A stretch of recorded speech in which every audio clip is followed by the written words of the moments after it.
Since his early childhood in Los Angeles, when he listened to the Beatles, Todd Rundgren, Black Sabbath, and Deep Purple, John Purdell's musical interests were always fueled by his own skills.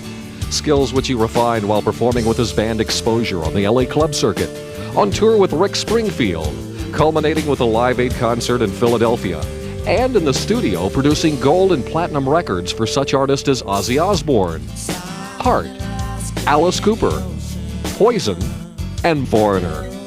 Now, his indomitable passion to push the creative envelope has resulted in his debut CD, Hindsight, a collection of 13 songs destined to solidify John's rightful place in rock and roll history.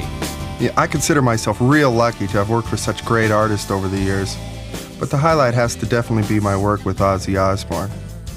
I was always such a huge Ozzy fan from way back to Black Sabbath, and just to meet him was really a thrill.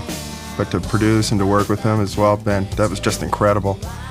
We ended up writing 4 songs together, actually, and one of them was No More Tears, the biggest single he's had to date.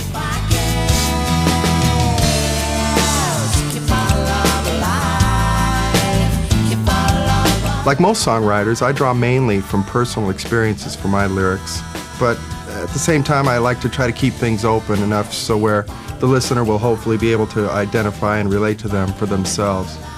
I also feel the sound of the lyrics are very important, almost as important as what they're saying. You know, like when you go see an Italian opera and you don't understand a word of what's being sung, and yet you're really moved to tears, you know, the whole audience is, just mainly from the sound and the emotion of the words.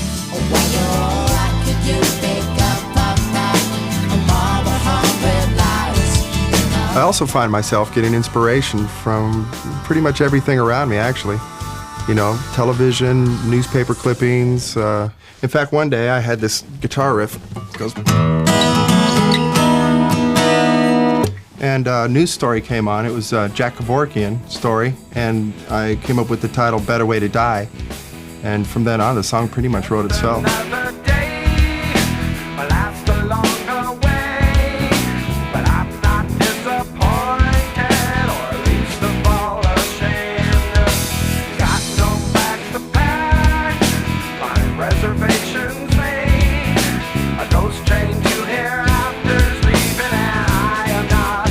You know, my favorite productions when I was growing up were bands like the Beatles and Supertramp and Todd Rundgren.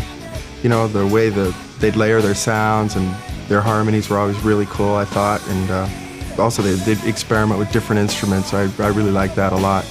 Even the Carpenters with their lush productions and their beautiful backgrounds.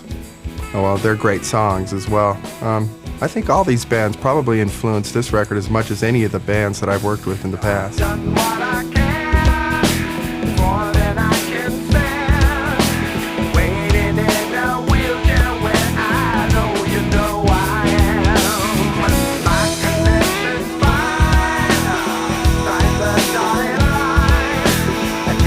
This record took about a year to make altogether, mostly because of the other productions I was involved with at the time. Since it's being independently financed and it's going to be released on my own label, Jackal Records, there's been no interference at all with the creative process. It's been great. Also, I've been lucky enough to be able to make the kind of record that might not necessarily fit into another label's agenda. And I think the results reflect that fact.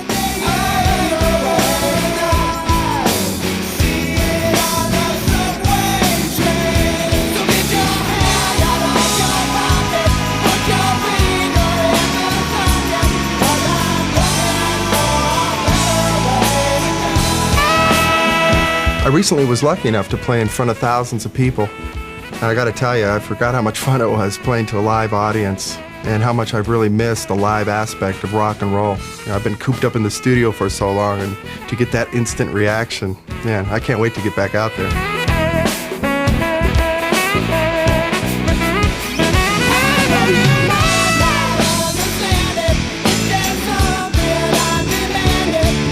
This has been a great learning experience for me, not only in the creative process, but also the promotion and the marketing aspect of the business. You know, and the teamwork and all the energy it takes to put a record out nowadays. It's quite amazing, and I've been real fortunate to have worked with a lot of great people in my day, and I'm looking forward to achieving all the new goals that I've set for myself.